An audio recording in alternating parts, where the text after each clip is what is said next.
It's Wizards versus Lesbians, a podcast for your ears. Hello and welcome to Wizards versus Lesbians. My name is Isaac. I'm Alexis. And we are here to discuss The Starving Saints by Caitlin Starling today, as it has been requested by a number of people. Yes, it sure has. Alexis, would you like to do the plot summary or shall I? I will try, and then you can fill in anything I miss. All right. So there's a castle that is under siege, and the siege has been going on long enough that they are running low on food. Phocine is the insane ex-nun alchemist tasked with finding a way of creating more food. Servoine is the king's knight, who has, demons of her own. And Trela is the former noblewoman turned rat catcher girl, who may have found a way out of the siege. And really, there's just a giant clock ticking down to when these people are going to have to give in and turn to cannibalism. When suddenly the lady and her saints appear and offer a feast and the solution to all of everyone's problems. And things just keep getting worse after that. Yes. And none of our three main characters buy it. None of our three main characters buy it, at least not initially. Yes. So yes, are there wizards in this book? Oh, yeah. Yeah. Phocine is textually a wizard. And are there lesbians? Oh, yeah. Yes, this seems to be one of those default bisexuality, gender doesn't really matter medieval settings. So yes. But Trela in particular has, some pretty serious lesbian vibes, as does really they all do, but particularly Trela and Servoine. Pretty much everybody is just down bad for Servoine. Yes, well, she's a massive butch in armor. Yes, exactly. And there's plenty of conflict to go around. So what we have here is genuine best-selling Wizards versus Lesbians. Oh, yeah. Mm-hmm. Why should you read this book?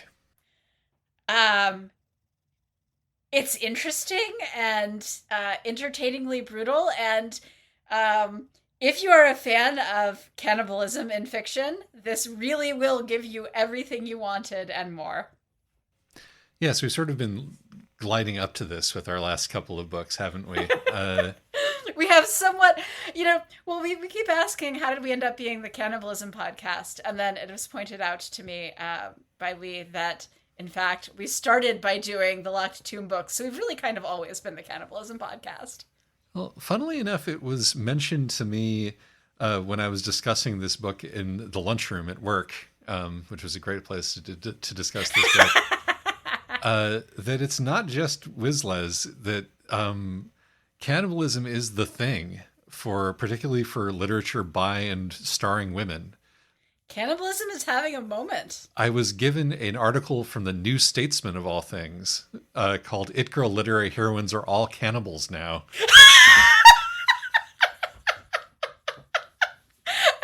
Wow.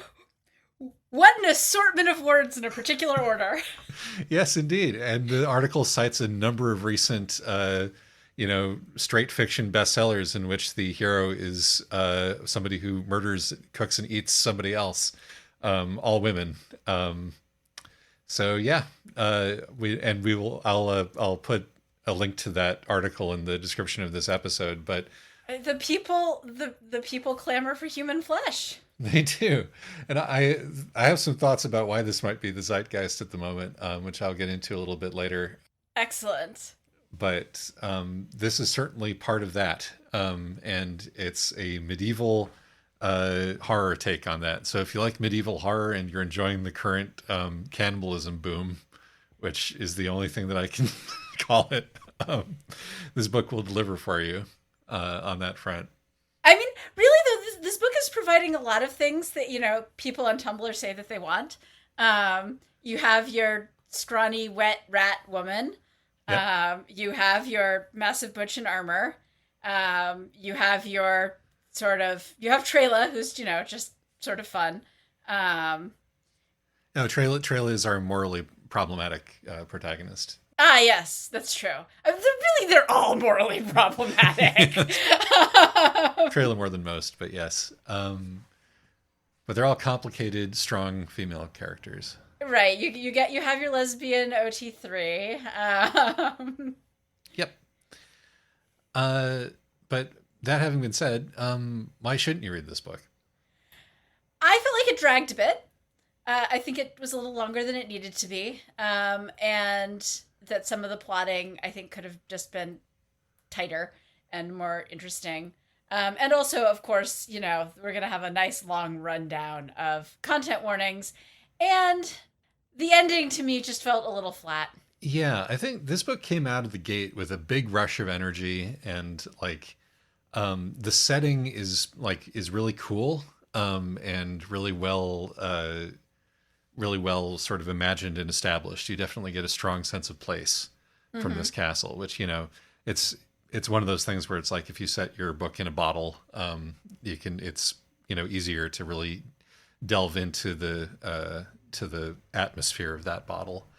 But I think, as it went on, I was like, I'm not sure that the book knows where it's going, let alone that I know where we're going. And it's getting harder to be invested in what's happening. And the energy that kicked us off on such a strong start is petering out. And so, like you, I sort of found myself pretty much no longer invested by the time the thing came to an end. Right, that was the real problem, is that by the time the thing came to an end, I was like, okay, yeah, sure, I guess that works. I was not really capable of caring that much at that point. Yeah, and I think that it was a book that had a lot of feeling and energy behind it, but sort of let itself down as far as structure and pacing and characterization went. Yeah. And also, I mean, this is an extremely Christian book. Yeah. And also a very conservative one, IMO. Interesting. That'll be fun to dig into. Yeah, we can get into that more when we talk about it. But all in all, I think sort of interesting, but not really quite there. But if you want the mood that it's got going on, which is we'll get more into what that mood is. It really nails the mood and aesthetic. Yeah, the horror and paranoia and and claustrophobia of it all.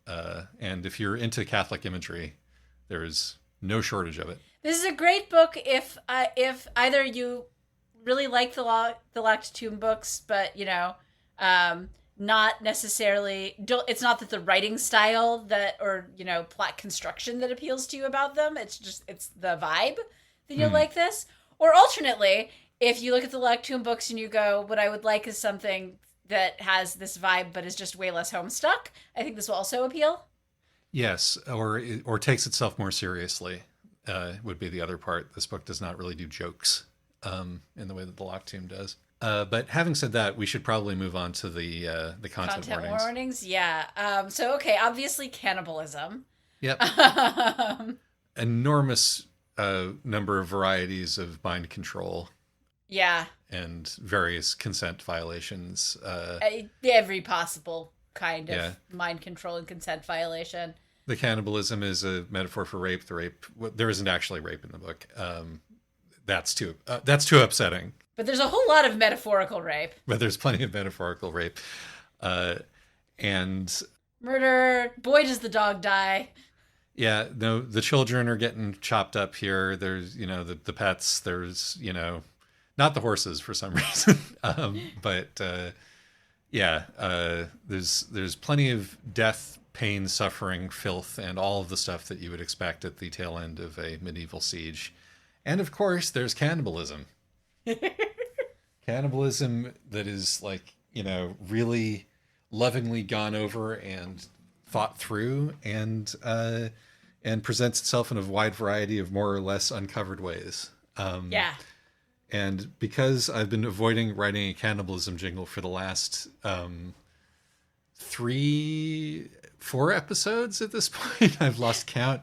I did the precaution of writing one beforehand, which I'm going to attempt to perform live here to bring us into the spoiler zone. I'm really looking forward to hearing this. Thank you. And this is also going to be my mini essay about why I think cannibalism is the zeitgeist right now. Oh, no, I'm even more looking forward to hearing it.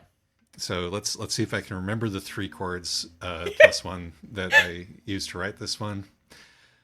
It used to be when we were hungry, all we did was step outside, go west, young man, and find your dinner.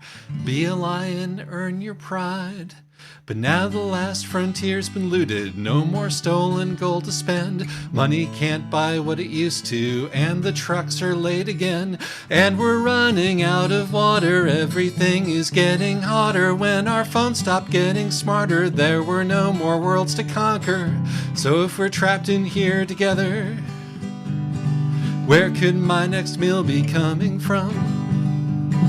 Why don't you step right over here, my brother? You look just like me, but kind of dumb. An economic miracle's impending. Just give me your hand, your feet, your tongue. Cannibals are what we be in the new economy. I'll eat you and you eat me in the new economy. Oh yeah. Spoiler zone. Spoiler so zone. What I'm hearing is that your thesis about cannibalism is that it's economic because you are just something of a communist. Well, I'm just saying this is a very, Marxist approach to cannibalism here.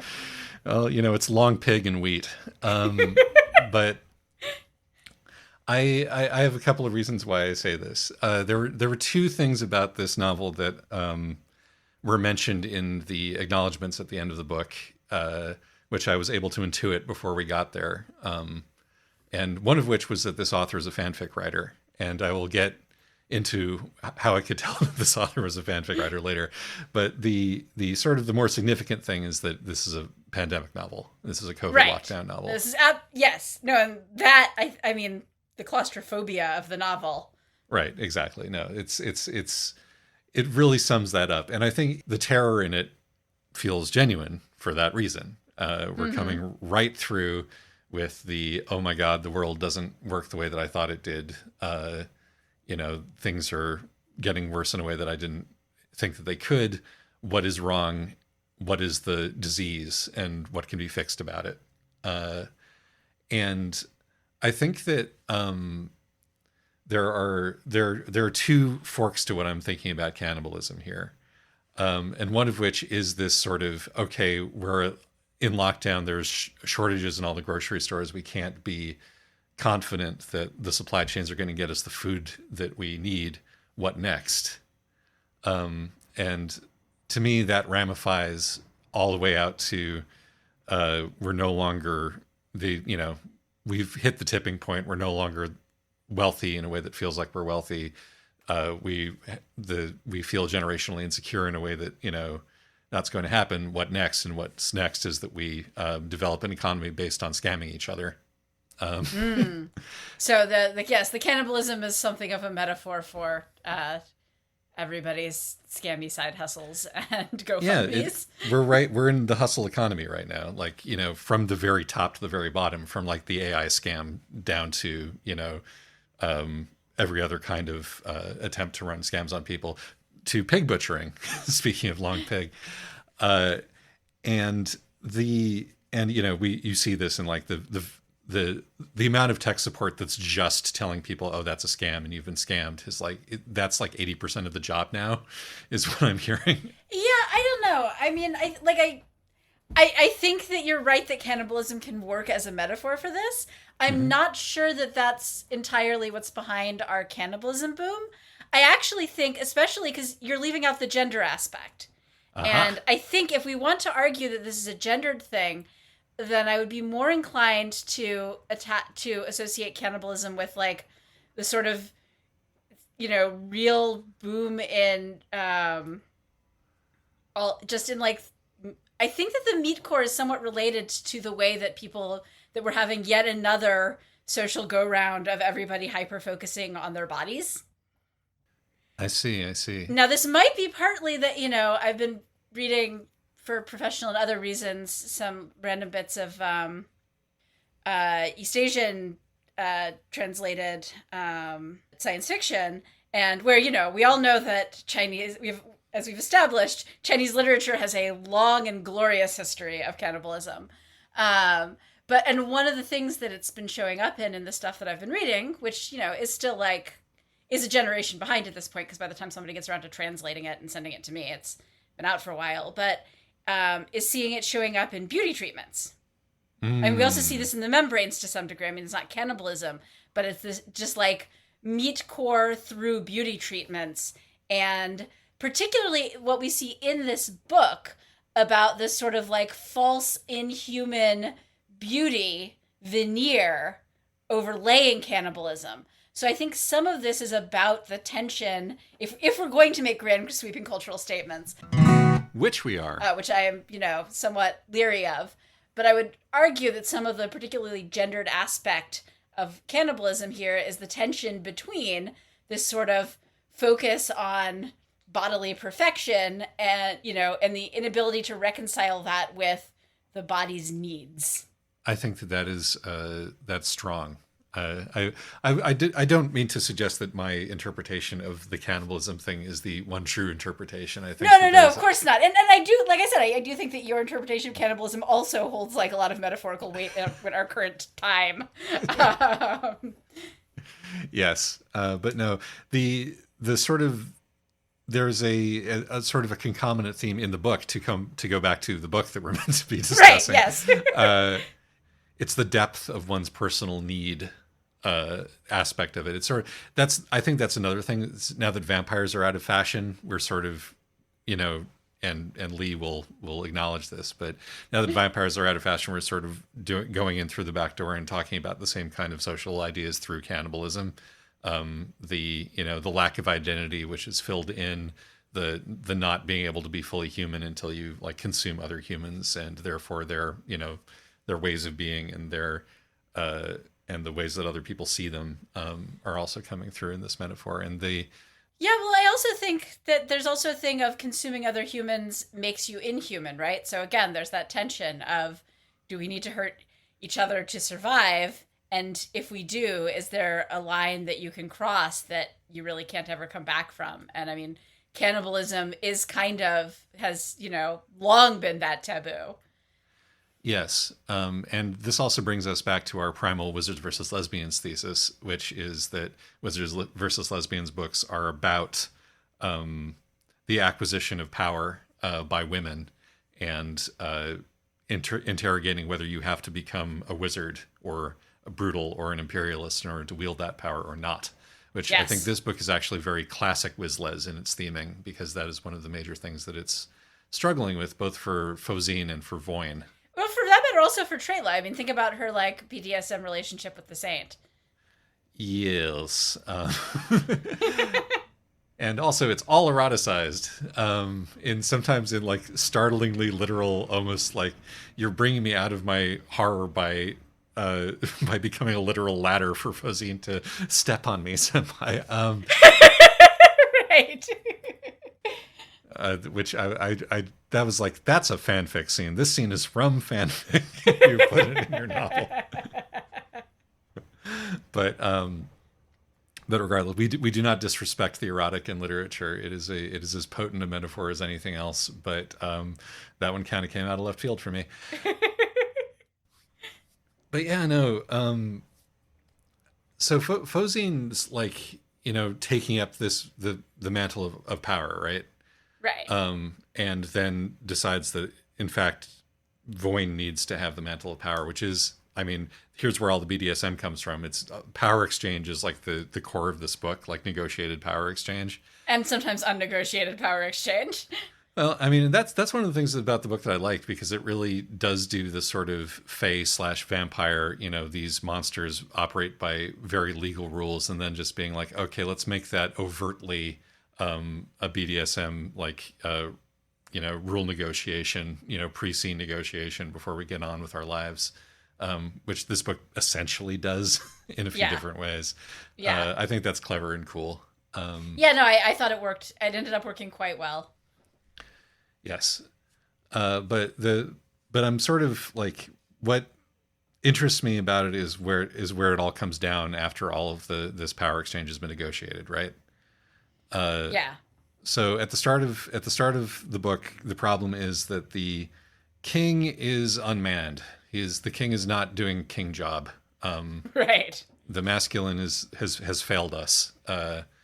And it's like it's very interesting how, like, in a book where gender roles don't seem to exist in this society, it's still very important that the king is a king and that Servoin is a woman, and that the male characters are male and the female characters Well, are and female. the nun, I wouldn't say that this is a society where gender roles don't exist. I mean, for one thing, the nuns are all female. I would say that this is a medieval society. I mean, and this is actually honestly a problem that you see in a lot of, or just a model that you see in a lot of fantasy, where it's like, okay, what we basically have is a sort of 90s thing where, women can be knights, but there's still a glass ceiling. Yeah, sort of Star Trek rules. Yeah. Pre-Voyager Star Trek rules. But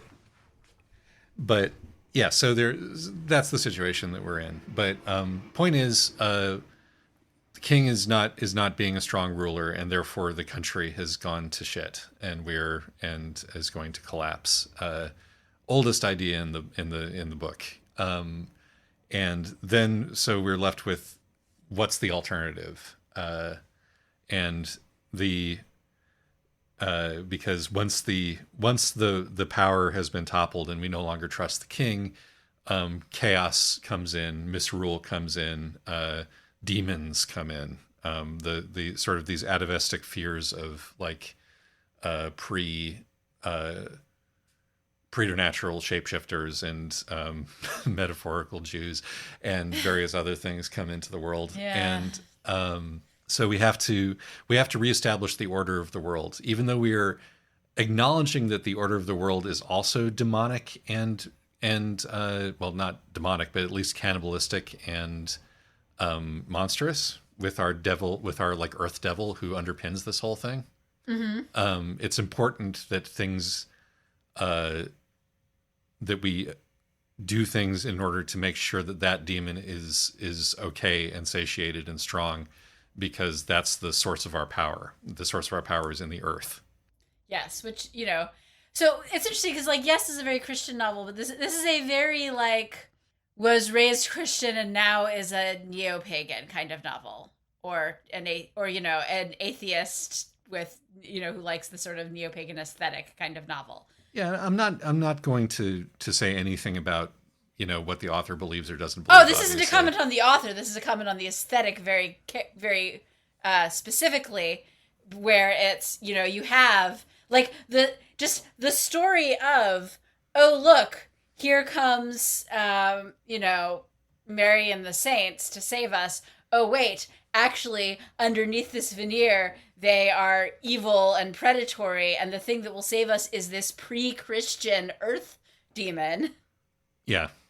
Like, that is very much a narrative that aligns with, I know literally nothing about the author outside of what is in the acknowledgments, but that's very much a narrative that aligns with the 1930s Germany. Yes. Well, or alternately, yes. I mean, what's his face? The Dragon Slayer. But and by that, Alexis meant Erich Ludendorff, the Nazis, resident mythology enthusiasts. And I should say, since we just plowed into it, that we aren't saying this book is, like, actively reactionary, just that it presents a retreat into tribalism and earth magic and blood and soil as a way to save ourselves during a national crisis. And you could say that's Nazi shit, or you could say it's just a straightforward reflection of our times.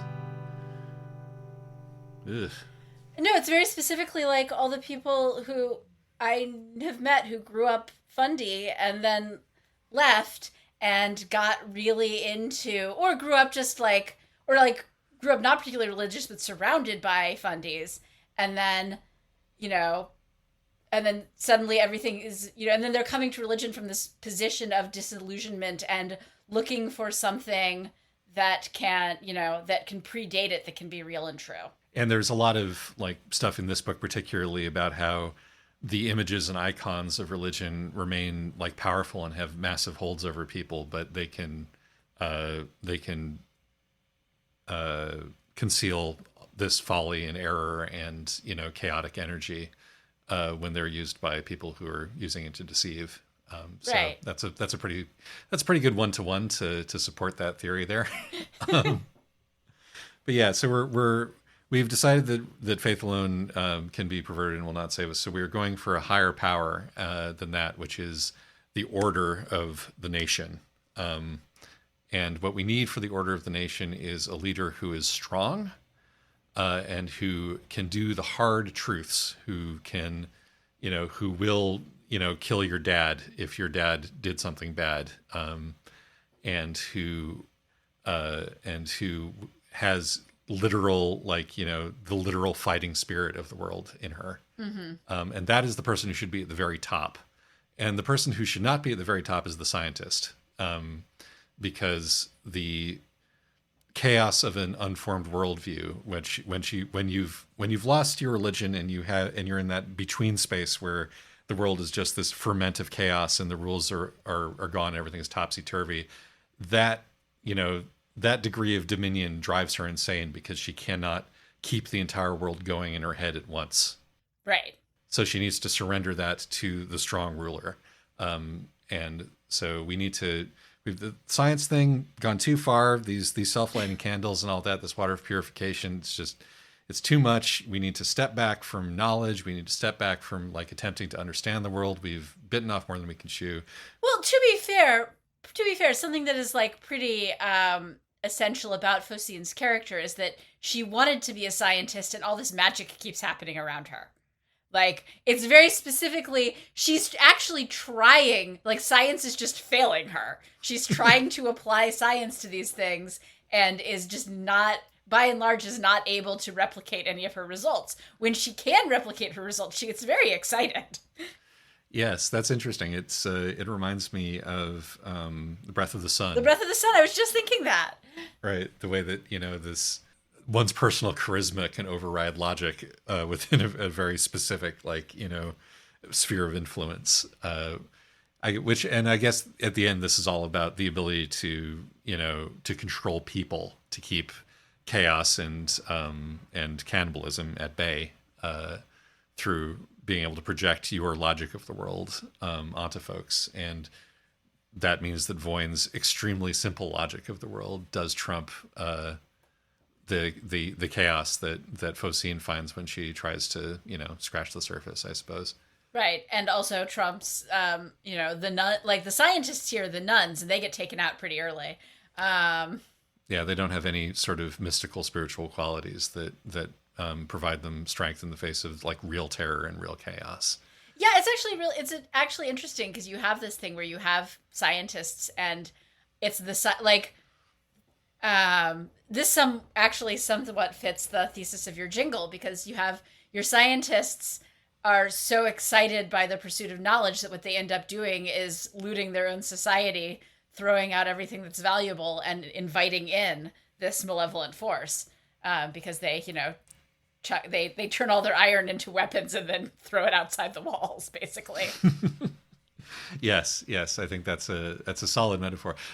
And to go back to whether we like this book or not, I think there's a lot of very effective metaphors here and sort of incisive, social digging that's happening. I think that's the level on which the book is the strongest, in fact. Yes. I don't like its conclusions. I disagree with its conclusions, but I think that that's where it's strongest, because our three main characters, I think my major problem with remaining invested in the plot is that our three main characters are D&D classes, basically. Yeah. And we have a wizard, we have a knight, we have a rogue. Yeah. And the consistency of their motivations and personalities are essentially D&D character level consistency with their motivations, and they are very much acting out their backstory. They're written in a bio box backstories. Yes, no, they have like the one or two things that motivate them, and even within those constraints, like there will be like, oh, it makes sense that the rogue would escape. Oh, but the plot won't work, so she has to. That was one of the things. That's possibly the thing that I think that's where the book really started to lose me, is when Trela left and then went back in, because I was like, this doesn't really. I was not sold on this being her character shaping moment. I was sold on her being the one to leave. Yeah. And I could have been sold on her not quite having it in her to leave. But the book never really sold me on Trela as somebody who will sell a finger to get away, but then will almost immediately turn around and sell an ear to come back. Right. Particularly because, as we find out later, her superpower is the being true to herself superpower. The like soul bright diamond, I will never betray my principles of self-sufficiency thing that is what allows her to sort of cheat some of the rules at the end. Right. And that sits very strangely with the whole she comes out and she goes back in thing. Yeah. And like, and that's where it began to feel like, oh, the DM has to do some railroading now, or else none of the rest of the story is going to happen. And it did make it very difficult to sort of care about what happened after that. And the other side of that is that their actual personalities are overridden half the time by either mind control or periods of madness. So they don't know who they are half the time, and neither do I.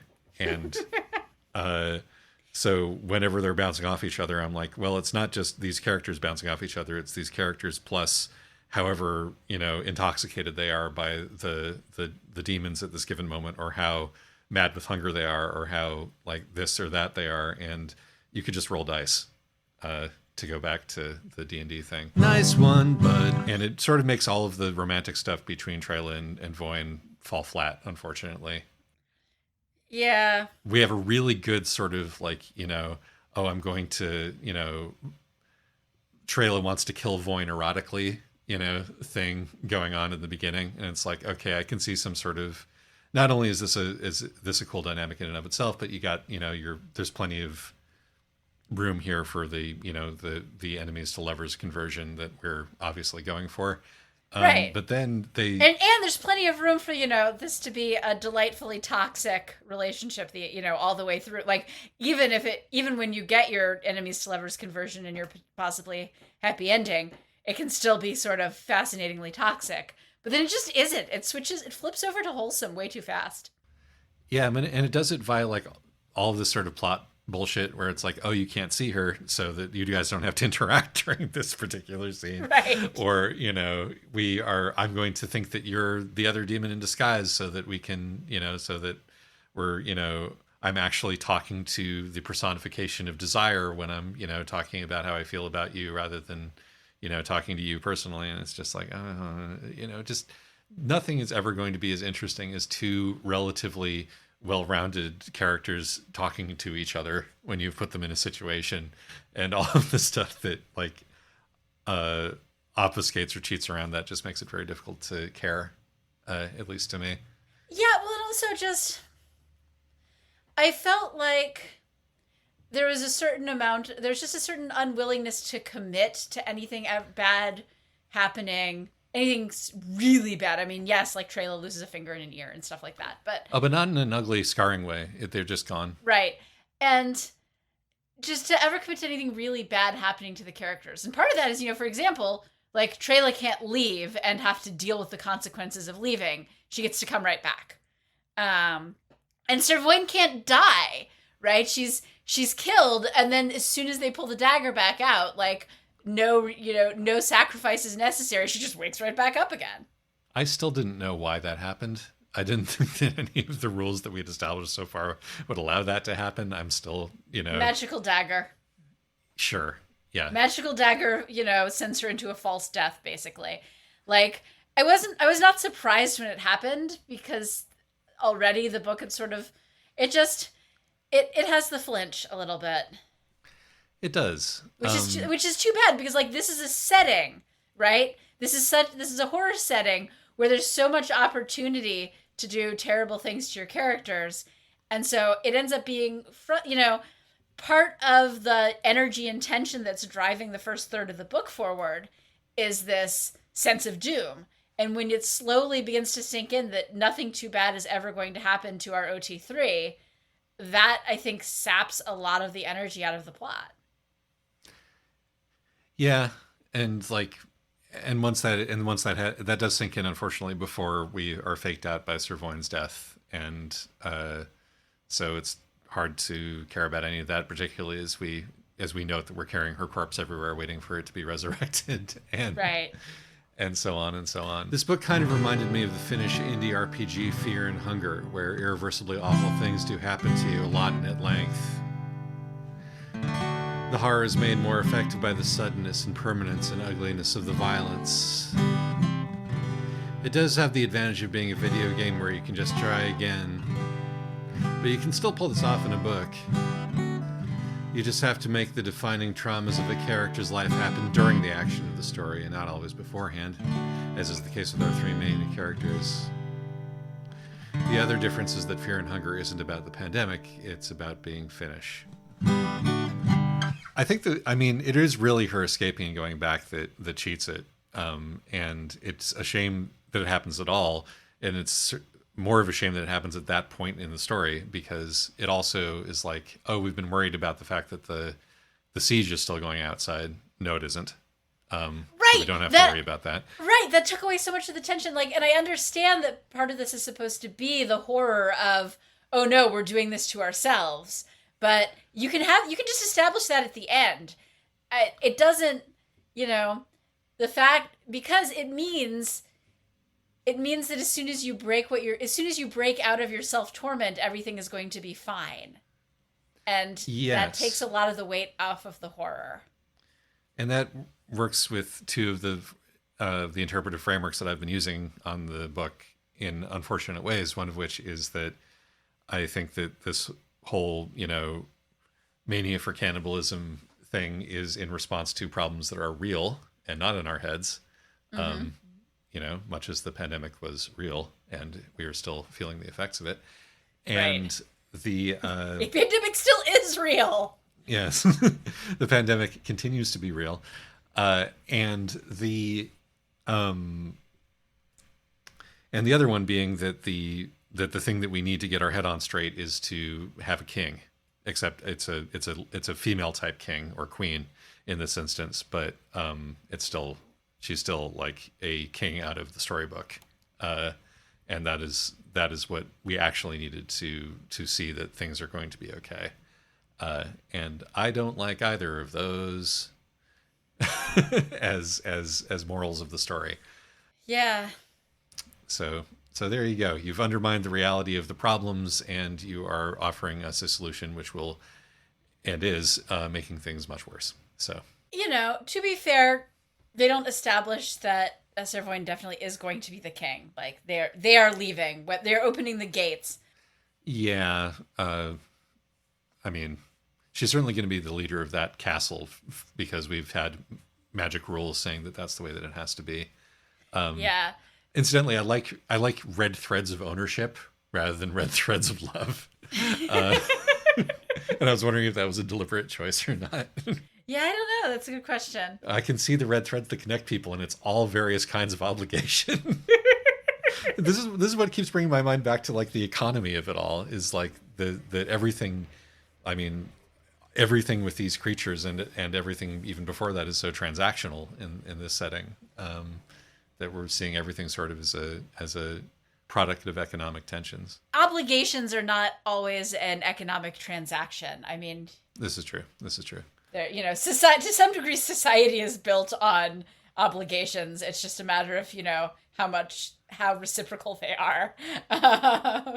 Yeah. And it's also textually the way that the demons view things. So there's that. Yeah. One of the things that really frustrated me also about the end is that the good ending is them deciding that that they get to remember the horror that happened and nobody else will, and they don't get a choice in it. Yeah. Like, that's that is a massive consent violation, actually. I understand wanting to spare people trauma, but, particularly what you're looking at, the thing is that it almost works on an individual level of, wouldn't it be nice if you could just wipe the trauma from your mind and have it all have been a bad dream? But on a social level, we're talking about a war crime, and we're basically saying, oh, don't worry, we'll just wipe everybody's minds so the war crime never happened. And I don't like that, actually. It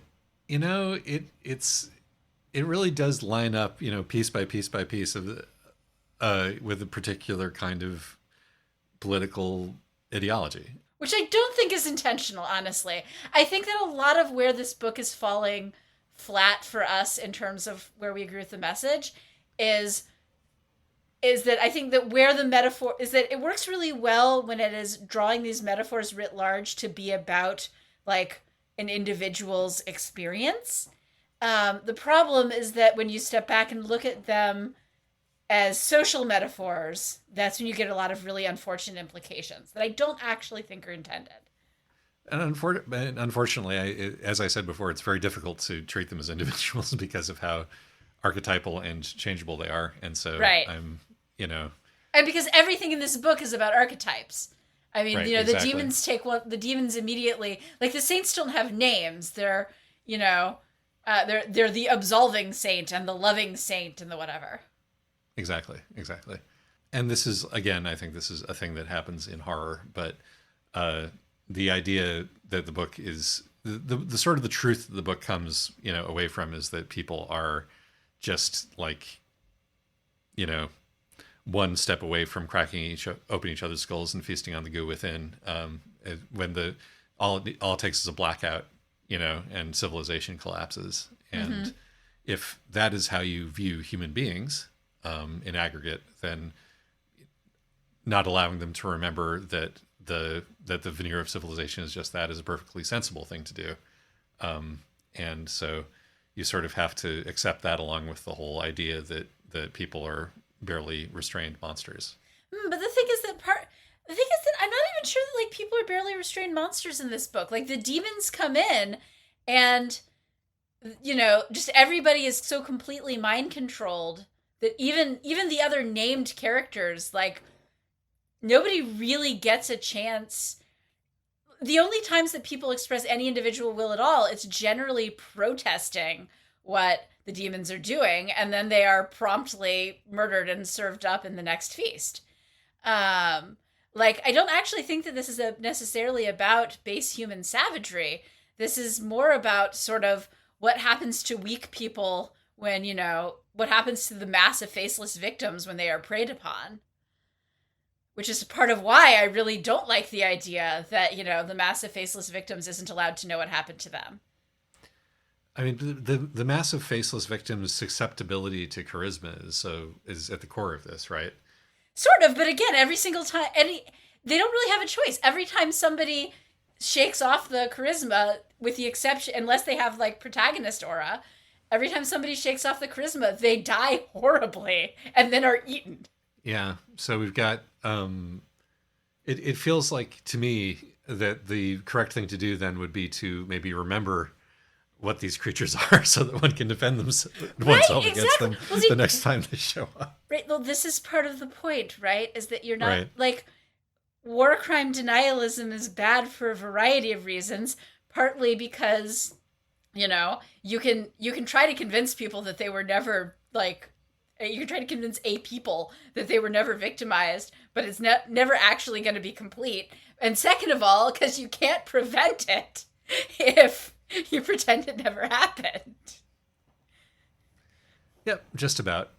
I mean, war crime denialism does not tend to be for the sake of the people who were war crimed. It tends to be for the sake of the people who did the crimes. But right, and honestly, I think that to some degree that is also the case in this book. Like the advantage of the war crime denialism that happens at the end of this book is that it makes things easier for Trela and Voyn and Facine. Yeah, no, you're absolutely right. Could we be missing the point? We often do. as always, I have to hit the big button that it's like, did you dislike the ending and therefore did you think the book is wrong? Was the ending not supposed to be good or happy? This is a horror novel, but the ending did kind of feel like it was supposed to be good and happy within the... The ending, I think, is supposed to be... The ending involves them, like, murmuring endearments to each other and blushing. That's true. We're done with the cannibalism. We can get back to being lesbians. And it's throuple time.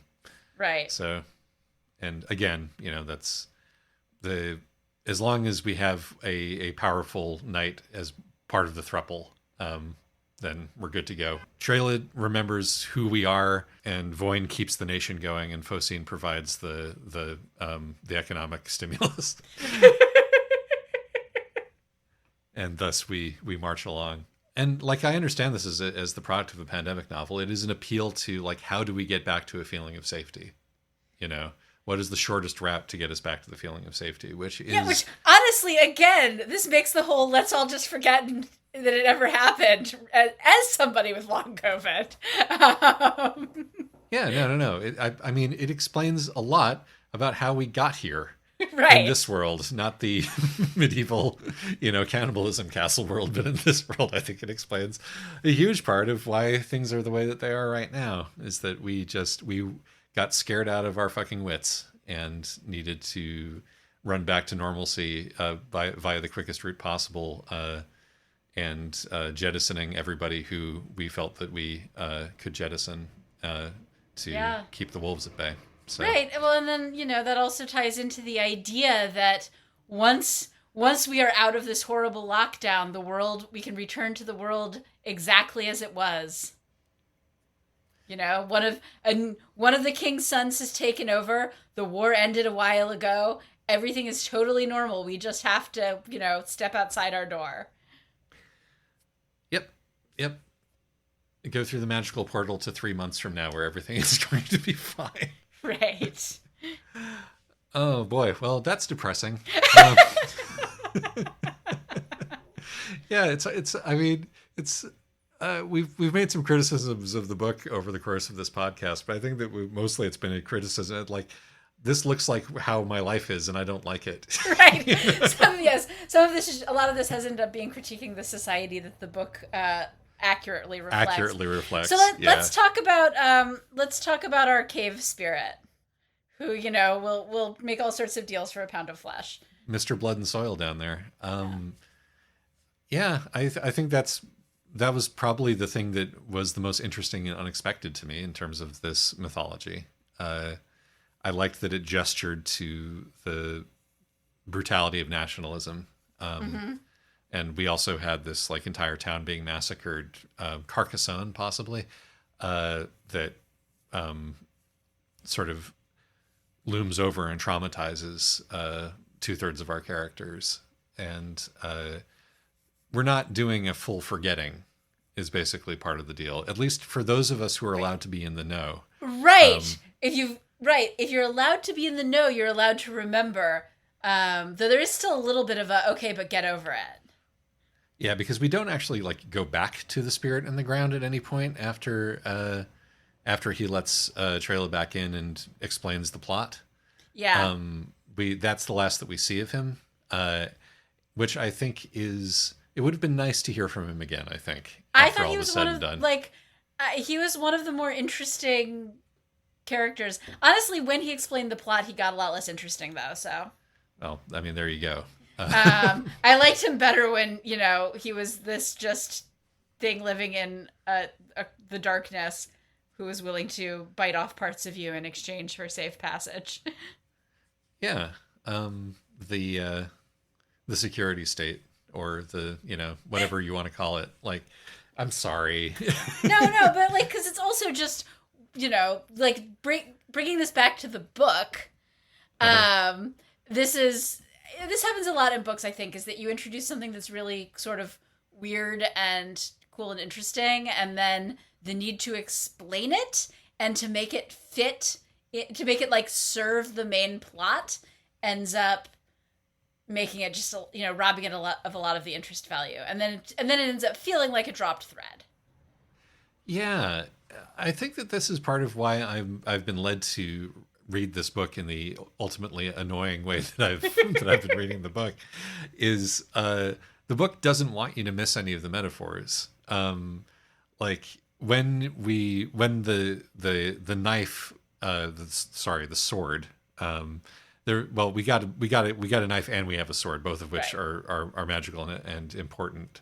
But like when the sword has been, stabbed into the prioress and behind the throne and is being defended by the bees, i.e., the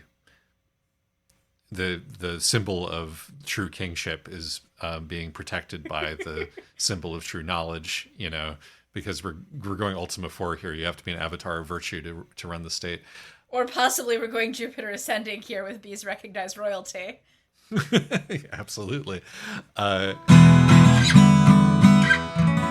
Is the point we were missing Mormonism? Is that the key? Because the bees and stuff? No, it's not. The constant lady literally asks, "What does the sword represent?" Question mark. Right. I'm like, gee, good question. I think that you've done a pretty good job of explaining, but thanks for reminding me that it needs to represent something. And the tunnel monster essentially does the same thing to himself by being like, "Here's what I am. Here's what I represent. Here's what I want."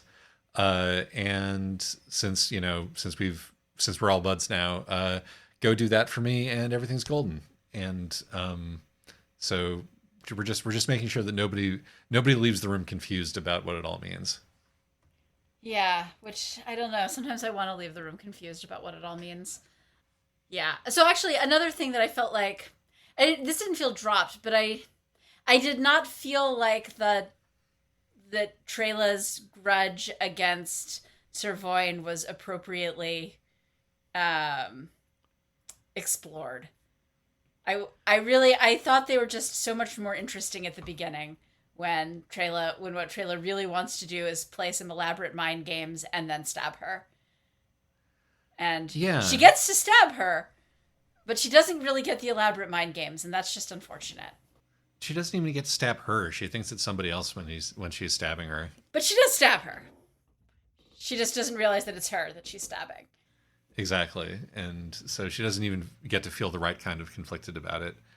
This sort of dovetails with a thing that I kind of regretted, which is there's a whole lot of eroticism in this book, right? It's all sort of bubbling under. All of our three main characters are in some way physically attracted to each other, and they do things to each other which are like not only like heavily sexually coded, but heavily power exchange BDSM coded, from the using me as a ladder to like choking me so that I can activate my magic powers to, chewing your food for you and spitting it at you, or to, to stabbing you in the throat. Or wherever she stabs her, I don't remember. Your knife play. Yeah. Yeah. You got your magical knife play in here. And I did feel like this does a much better job of the eroticized knife play than some of the other stuff we've read. no, I mean, the horniness is absolutely on point, which, Pun intended. oh, that's good. Yeah. Nice one, bud. As befits a person who wrote fanfic. Who wrote fanfic in the present tense is what the acknowledgements say. Could this be another ex-Homestuck? I think most fanfic is written in the present tense. Most fanfic is in fact written in the present tense. You're right, and I doubt it. But Unfortunately, I'm already the one who reset the Homestuck counter for this episode, so I can't even be mad. that's true. It was an open goal for me, but the point that I was getting to there was like, this is obviously a strength, and it's obviously present in the text. This could have just gotten into a whole weird sex fugue, and that would have been fine. I think that would have been more interesting even. And this is partially to shore up my bona fides, because there's been a lot of books that we've reviewed over the Where past you've been year complaining about the sex and you're starting to sound a little bit conservative. I have been sounding a little bit, a little bit, what's the word? Prudish. There we go. Oh. I've been sounding a little bit prudish, and I think that this book would have been better if it had allowed all of those sort of BDSM dog whistles to really flower forth, because why not? It is nice to hear you returning to form and calling for more weird sex stuff instead of less. More weird sex stuff. But I mean, this book is all about like the flesh, right? Obviously, Right. Yeah. cannibalism, meatcore, and people, being really, really. Ugh, I just thought the phrase "horny for food," and I'm very unhappy with myself. but being very, very, very, very physically in need for something, and then having that be satiated in an orgy. I mean, the feasts are extremely orgiastic, particularly once absolutely. Once the sort of the lid comes off. And since we also have all of this sort of barely sublimated sexual desire, we could have done it up, we could have done the whole thing, and then we could have had some interesting questions about whether we are going to be sex positive at the same time as condemning the orgy of human flesh eating, and if so, whether we are actually condemning the orgy of human flesh eating, or whether we think that's sexy too. Which to me is an interesting question to ask. And again, I feel like it flinches away. Yes, I think that it does, and that's a shame. Yes. So let's now get back to the cannibalism. Because one of the things I did think was a really interesting choice here is normally cannibalism is this sort of, taboo crossing that once you cross, you can never go back. And so much of the tension in this story is are these three characters going to avoid being able to eat human flesh? First, are the people of the castle going to be able to avoid eating human flesh? And that is answered pretty definitively no pretty quickly. And then it just becomes, can our three protagonists avoid eating human flesh? And the answer eventually is yes, except that 2 out of the 3 have already been forced to eat human flesh in the past. Yeah, and Fosine has like the honey on her tongue also, which, when she does her deal with the critters outside of her little redoubt, and we don't know where that honey came from. So, in fact, she may also have succumbed to it. But yeah, no, the book's thesis is, well, we're all going to have to eat a little bit of human flesh. It's going to have to happen at least once in your life, and you're just going to have to deal with it and move on. But that doesn't mean you shouldn't resist the chance to do it again. Like, I think it is a really interesting thesis that, and that goes against a lot of the usual cannibalism stuff that basically says, no, you can have lived through an experience where you were forced to be a cannibal, and yet, it can be just as horrifying later. And particularly, with the sort of cannibalism, eroticized cannibalism stuff going on, I think that's an interesting, and particularly this one, sort of all the cannibalism as consent violation. That's an interesting thesis. That's you can have done a really bad thing and had really bad things done to you, and have it irrevocably scar you, but it doesn't mean that it doesn't make it any less meaningful if it happens to you again. Yeah, I know. I think this book is good on trauma. It's good on these characters acting in response to their trauma, and it's good on not, turning trauma into a weight of irredeemable sin for our 3 main characters. Right. So long as you're special.